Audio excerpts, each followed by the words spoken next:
99%的姑娘嫁错人都是因为自作孽，家里姑娘越优秀的父母越要看完。99% of girls who marry the wrong person, it is all because of their own mistakes. The more outstanding a daughter is, the more her parents should watch this video until the end. Give it a like, save it, and share it with your child. This is the lowest cost thing you can do right now, but it can bring lifelong benefits to your daughter. Otherwise, if you let a girl make the wrong choices while she is young, what will be delayed is her entire lifetime of happiness. One female fan in her 40s who is still unmarried and childless submitted her story. When I was 20 years old, in college, I met a boy I liked, and we dated for a full 3 years. When graduation was approaching, he knelt down on one knee with a bouquet of roses and proposed to me. But the moment I thought about how he had no house, no car, and didn't even know where he would be working after graduation, I imagined that if I married him, I might have to spend my whole life living in rented apartments.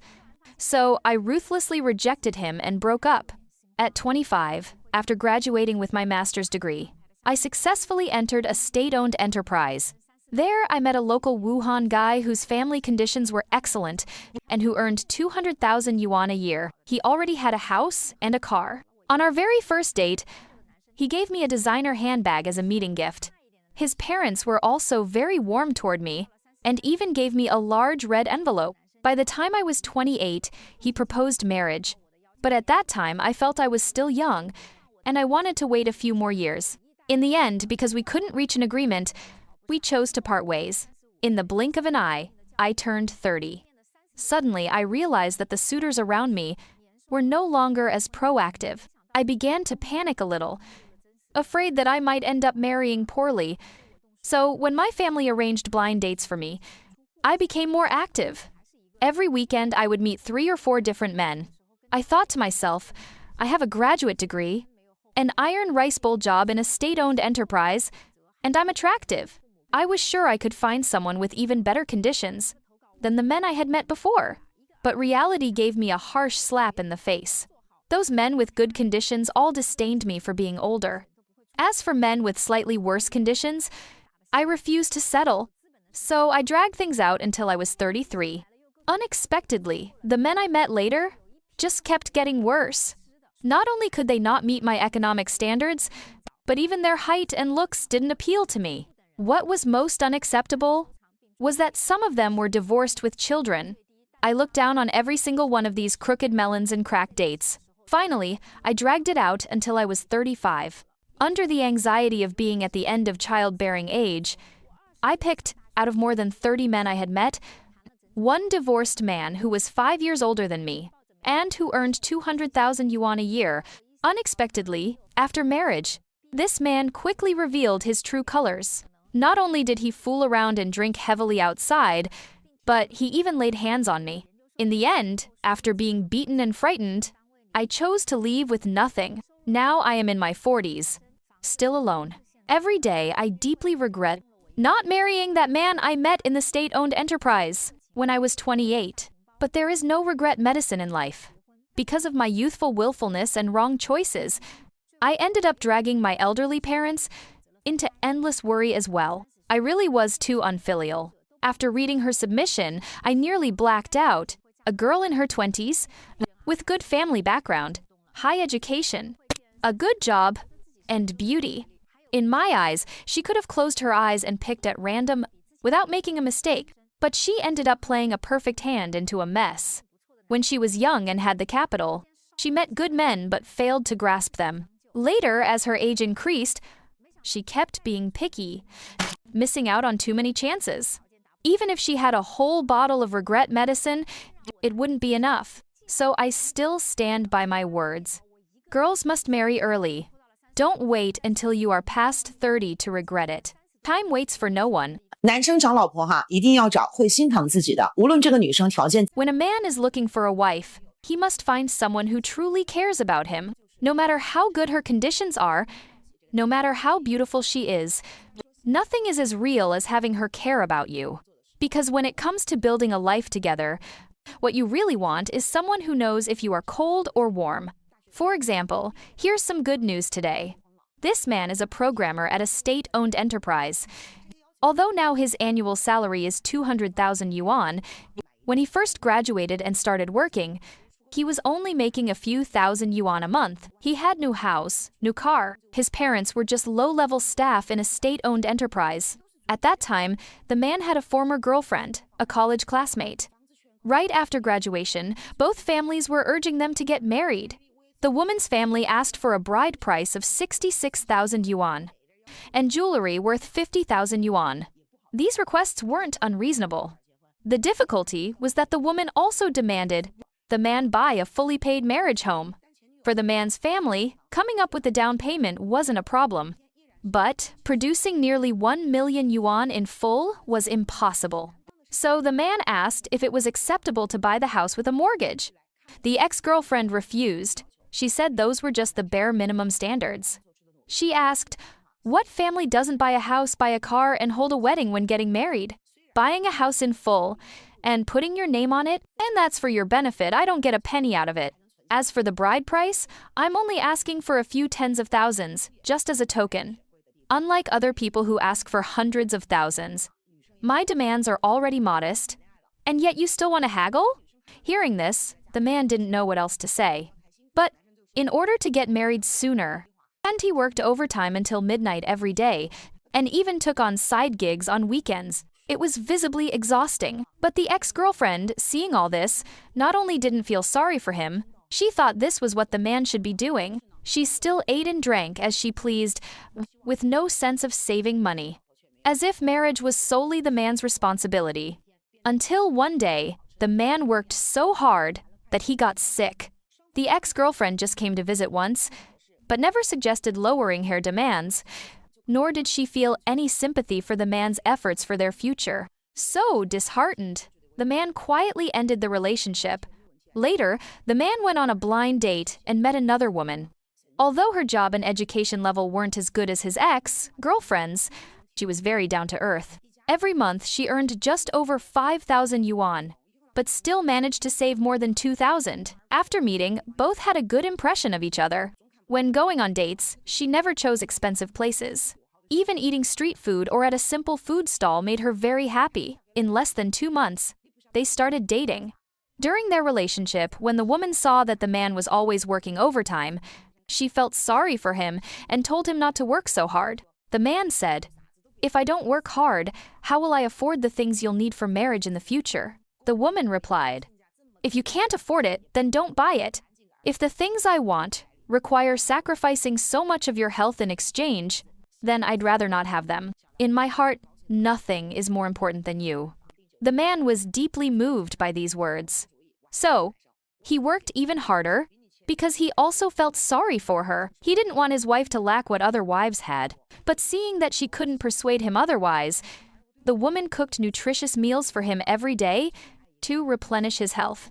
The two dated for nearly a year and then began discussing where to buy a home. The woman thought they shouldn't put too much pressure on the man, so buying a small apartment a bit farther away was fine. But the man said, "You don't drive. If it's too far, you'll have to wake up so early and squeeze into the subway. I can't bear to let you suffer like that. Let's buy closer to your company. As for the money, don't worry. The down payment I've already saved up over the years before decoration. The rest I'll give you as a bride price. Let's still buy diamond rings and hold a grand wedding." The woman quickly shook her head. "A family doesn't need a bride price. I don't want you to take on such a heavy burden for me. Later, with the mortgage and other expenses, there will be so many places we'll need money for. Things like diamond rings are flashy but useless. We don't need them. Let's just buy a pair of rings. One for you, one for me. What I want is someone who treats me well." After that, she turned around and lied to her parents. "He already gave me 100,000 yuan in bride price. We just don't want others to gossip." Her parents immediately gave her 128,000 yuan as a dowry. This action left the man completely stunned, both shocked and deeply moved. The man went home and told his parents. She didn't want anything and even brought a dowry of 160,000 yuan. "How could you bear to let others say your son is living off a woman?" Hearing this, the parents-in-law thought, "If the other family is so generous, we can't fall behind." So they gave the daughter-in-law 180,000 yuan as a bride price, telling her to keep it as her own savings. They also insisted that the house must have her name on it. The young couple were so happy, they could hardly stop smiling. They quickly bought a car, a house, booked the hotel, and got their marriage certificate. I remember before proposing, the man asked me for advice. I asked him, "You're giving this woman even more than your ex demanded. Don't you regret it?" The man said, "It's not the same. She cares about me and takes care of me. No matter how much I give for her, I do it willingly. Even working overtime, I feel motivated because she's worth it." So you see, when a woman truly loves someone, she will feel sorry for his efforts and can't bear to let him be too tired. And when a man truly loves someone, he will also cherish her thoughtfulness and can't bear to let her compromise. A good relationship is exactly like this. Mutual understanding, mutual support, mutual care, and an ordinary marriage is just like this too. Your family contributes a little, my family contributes a little, and a new family is smoothly built together. Before we dive into all of this, let us know in the comments where you're watching this video from. Connecting with viewers across the world is a huge source of inspiration for us. 18岁二婚小仙女为了一夜暴富，即便是不要彩礼也要带着女儿嫁给村。 A 8-year-old divorced little fairy, dreaming of getting rich overnight, decided that even without asking for a bride price, she would marry a 5-year-old bachelor in the village. She thought that by marrying into the family, she could catch the wave of the coming demolition and relocation compensation and then live a life of comfort and wealth forever. But to her surprise, 3 years passed, and there was not the slightest news of demolition. On the contrary, she even ended up giving birth to a son. Seeing no hope of demolition, the little fairy prepared to divorce again and search for her next honest man. But unexpectedly, right after she asked for divorce, news came that her husband's family indeed got the demolition compensation. Not only did they receive 3 commercial apartments, but also an additional subsidy of 3 million yuan. So the little fairy shamelessly returned to her husband's home, kneeling and begging for reconciliation. Facing her husband's firm refusal, she called in a mediator. She claimed, "I've been with him for so many years. I even bore him a son. And now that he has money, he wants to abandon me." His wife, who shared hardships with him, she said, "The first time I met him, I thought he was very sincere. He said that once the compensation came in, he would let his wife manage the money." According to reports, her name is Wang Ying, just 28 years old, but already shrewd and calculating, an elementary school teacher. Years earlier, she despised her first husband because his business failed, so she quickly abandoned him, taking her daughter to look for a new host. But with her appearance, wealthy men wanted nothing to do with her, and those who were interested, she despised for being too poor. Then by chance, she heard that this village was about to be demolished. So she immediately investigated the single men in the village, and eventually was introduced to 5-year-old Yang Wenliang. Although Yang Wenliang was known as one of the poorest in the village, the little fairy didn't care. What she cared about was marrying into this village to change the trajectory of her life. So, without thinking twice, she married Yang Wenliang and got the marriage certificate. But what she never expected was that even the bride price given by this family was just an IOU. The agreement read, "Today, upon marrying you, the bride price and gold jewelry money totals 40,000 yuan. Of the 100,000 yuan requested, only 40,000 was written down. Repayment will begin monthly from 2020. According to the little fairy, she married her husband for love.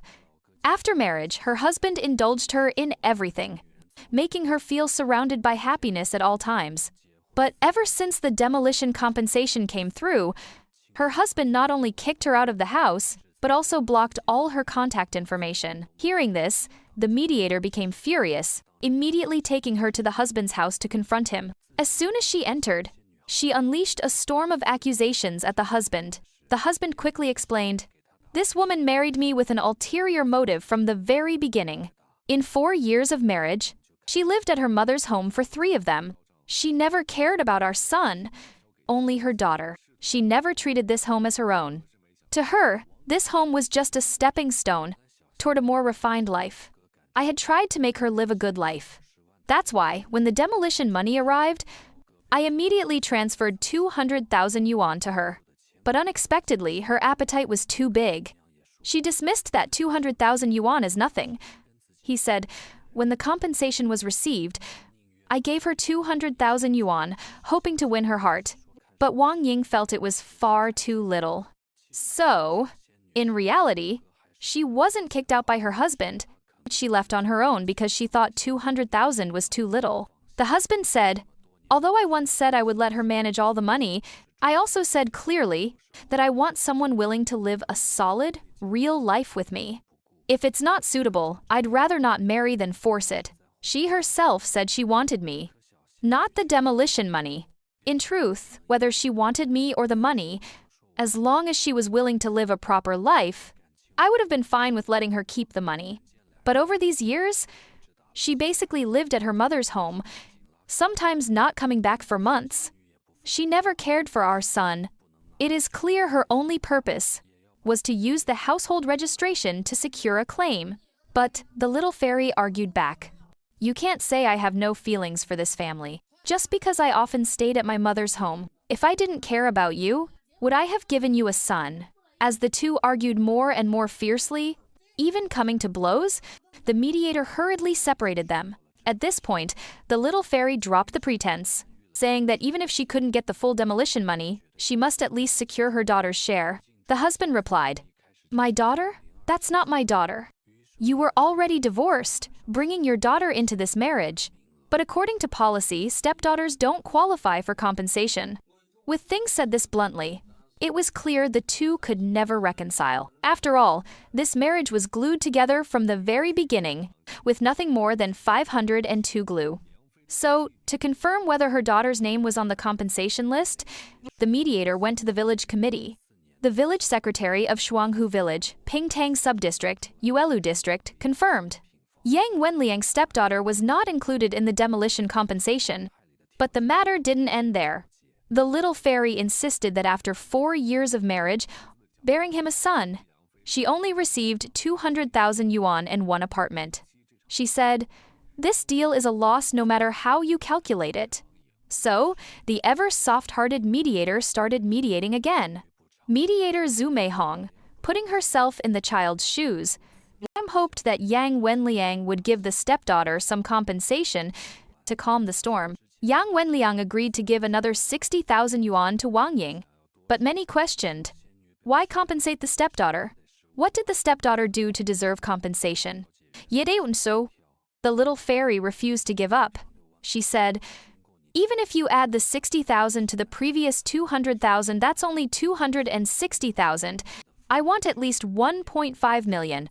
Hearing this shocked even the mediator. Originally, persuading the husband to give the stepdaughter 60,000 Howdy and Bay was already pushing the limit, but the little fairy directly demanded 1.5 million.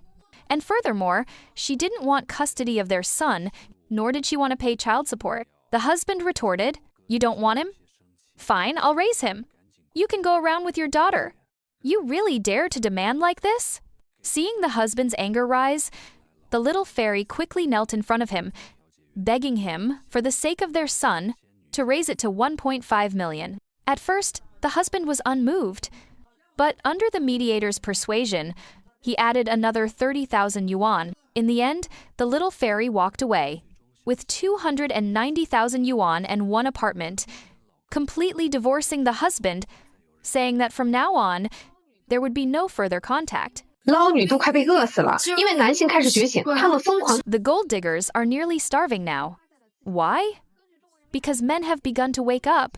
They are fleeing marriage in droves, refusing to be bootlickers. They are spending their money on themselves instead. According to research from Renmin University of China, the cost of marriage for young people today exceeds 330,000 yuan, not including the bride price, the house, or the car. And nearly all of this expense is borne by men. But more and more men have realized that this kind of marriage model is nothing but a scam. Men suffer the most hardships, do the hardest labor, yet receive the most bitter treatment. So last year, they collectively retired from the marriage market. As a result, the total number of marriage registrations that year was only about 6.1 million couples, a sharp drop of 20% compared to the previous year. And it's not just marriage rates that are low. The once popular bootlicker surprise culture has collapsed as well. On Christmas Eve 2024, movie box office revenue was just 1/10 of what it was 7 years earlier. Milk tea brands across the country are suffering heavy losses, with more than 20,000 stores closing. Behind these numbers, it is actually the power of men that is driving the change. Almost no man actually likes strolling around shopping malls, getting exhausted, then buying milk tea, and finally watching a movie. Men only did that because their girlfriends enjoyed it. But now things are different. Men have discovered that even if they only earn 3,000 yuan a month, without dating, they can still live very well, not only avoiding the hassle and expenses of going out, but also happily staying at home playing games. After all, how much does electricity cost? And this awakening of men is by no means selfishness. They are simply spending their money and time on themselves. They haven't harmed anyone's interests. If you're still watching, comment 1 so I know you're still with me. 为什么燕东平离婚案在恶劣程度上根本比不上？ Why is it that the Yan Dongping divorce case, in terms of severity, is nowhere near as bad as the Shanghai non-biological child case, yet in terms of influence, it was dozens of times greater? The reason is because when people look at the Shanghai non-biological child case, it is hard for them to put themselves into that situation. They see it purely as beastly animal-like behavior. But the Yan Dongping divorce case is different. It has the potential to shake the very foundation of a nation. Because in our country, the majority of families still follow the model of the man works outside and the woman takes care of the home. Originally, both sides cooperated with each other. Even if a man didn't hand over his salary, he would still voluntarily bear the majority of the financial responsibility for supporting the family. But the Yan Dongping divorce case tells men this. Even if you transferred money continuously every month for 5 years, you could still be accused of not caring about your family. And in the end, you might lose your car and your house, and even be denied visitation rights with your own child, especially in today's stage of economic decline. When people are already struggling to make money, cases like Yan Dongping's divorce make men even less willing to hand over their money to their wives. Already, many housewives online are crying out, saying that after their husbands saw the Yan Dongping divorce case, they suddenly stopped giving them money or only handed over a tiny portion, just enough for basic household expenses. This kind of mistrust is enough to destroy a family. And unmarried men have also begun to fear marriage. They worry, after marriage, what if I work myself to death? And in the end, I have nothing left? Why should I even get married then? The final outcome is a sharp decline in the marriage rate, and HAAT, and a sharp increase in the divorce rate. 我为什么快40岁都嫁不出去呢？我觉得我们 Why is it that I'm almost 40 years old and still can't get married? I feel that we are constantly being shown this illusion of perfection. A perfect marriage is said to mean no infidelity, no ambiguous third parties. A perfect love is said to mean pure sweetness, 2 people unconditionally giving to each other, and 2 people staying together forever once they fall in love. But reality is clearly not like that. Today, China is facing a deeply concerning reality. The marriage and birth rates are falling year after year. According to official data, in 2023, there were only 6.8 million marriage registrations, nearly a 50% drop compared with 2013. At the same time, the number of single people nationwide has exceeded 240 million, with over 77 million living alone in major cities. These numbers reflect the crushing weight of housing costs, education expenses, and healthcare burdens that young people must bear. In such a climate, returning to family values and the good traditions of society has become more important than ever. Family is not only a source of warmth, but also a foundation of stability and the root of sustainable national development. It is a reminder that true happiness comes from responsibility, loyalty, and togetherness, not from chasing fleeting illusions. China Social Trends believes Only by honoring kinship, responsibility, and fidelity in marriage can we rebuild a stable and lasting society. And China's social trends also reminds us the future of the nation depends heavily on the choices families make today. So, what do you think? Is physical appearance truly more important than character when choosing a life partner? Or is mutual understanding and shared responsibility the key to lasting marriage? Leave your thoughts in the comments below, and don't forget to subscribe for more stories and analysis. Thank you for watching. See you in the next video.